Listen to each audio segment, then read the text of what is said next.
Now, something else that was dropped on the headlines by the Freedman, the Fridge, as we call him.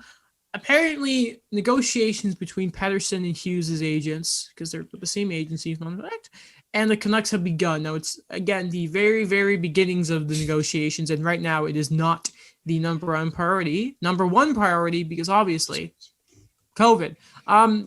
By the way, the contract extensions that the hockey world has not shut up about for ages now, these contracts. Now, I was having a feel the other day. I was looking on Cap Friendly. I'm thinking, I am not convinced that these contracts are going to be longer than 3 years. Because we talked about this before about Hughes not having leverage, but then he could just say, well, who else are you going to give? The problem is, and I feel like we always forget about this, is comparable deals. And I'm thinking Sergachev, 3 years, like 4.8. It's going to be more money than that because Tampa taxes, Vancouver. BS stuff. Werenski was like 3 years, $5 million. McAvoy's around the same thing. Not to mention, with the world of COVID and the cap, like the flat cap that is going to be here for the foreseeable future, at least with Hughes, I don't see it. Pettersson, maybe the same, and you'd probably go off the Braden Point contract because it's not like this was the year Pettersson was supposed to. Remember, people were like, Hart Trophy. Remember, the Canucks fans were like, who's Matthews? Well, he's Pettersson's here. And you talk about players having slow starts. He didn't have he had a goal for the first 11 goal games or something. He was not great to start. Not great.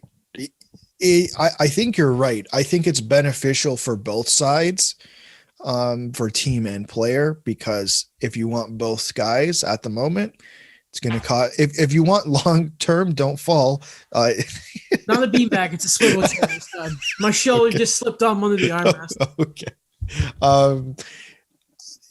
In terms of player, number one, you're right with the cap. Take that short term deal; you will get paid next time around. Mm-hmm. In terms of the team, it's beneficial to them now because then they can get them on lower cap hit, and again, it'll be a smaller period of time. But by the time those contracts end, there'll be significantly more cap space. But I think we talked about this last night. Mm-hmm. They'd put themselves in such a horrible situation in the future. Yes. In terms of having to extend guys like next season, Besser, the season after that, Miller, Horvat and Miller. And then the year after that, assuming these guys sign 3-year deals, that would be Hughes and Pettersson again. Looking even at just getting the money for a supporting cast, you can basically say that the Alex Edler money is going to go straight to Hughes. And you look at Pettersson, and it's like, all right, so the money there, if you're saying at least $6 million, that's, I would say, the Tanner Pearson contract and the Brandon Sutter, who are like a few of their good quality depth pieces. It is you talk about, it's just, we've said it so many times, their cap situation is just so horrid. Well, you said it, you said something interesting last night.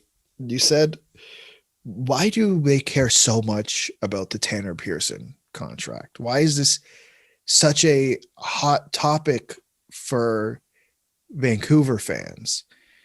And it's like, well, they don't have anyone else at the moment. Mm-hmm. It's just been a damn charade with him all year. It was that, remember a few weeks ago, that terrible betting conference when he's like, we're going to try and re-sign him. And then the week later, there were reports of, it's not going well. They're going to trade him. Then last week, it was, we're going to try and sign him again, but he's hurt. But then there's also trade rumors. And it's just what's going on here? And it's just, I wonder if there's also an element of the Canuck fans are just so sick of losing players to free agencies. They signed all the worst people to the worst contracts, and then they've just lost all the guys that they actually wanted to keep, like Stetcher, and you ever heard of Tyler Toffoli, and then and we've spoken about those bad contracts so many times, but I wonder if that's just another sort of layer of anxiety for Canucks fans. It's just my thing is when you have these two star players that are, again, the centerman and the right-handed defenseman who plays the game you want to play in this day and age. Like, why is there so much hoopla around Tanner Pearson? Like, it just speaks to just how dire their situation is, I think, at the same time. And it's like, we have to make a hoopla. And it's such Canadian hockey coverage, isn't it? Tanner Pearson. I know it's weird.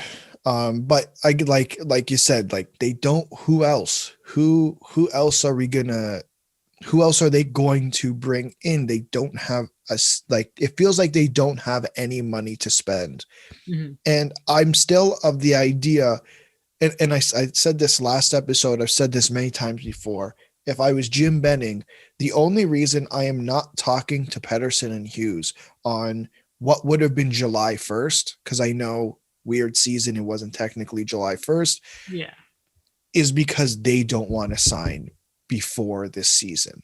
Mm-hmm. That's the only logical reason he should have to have not been signing those deals. Uh-huh. And you can probably point to that happening because was it Hughes or Pettersson? I think it was Hughes who switched to Pettersson's agency. I believe so, yes. Mm-hmm.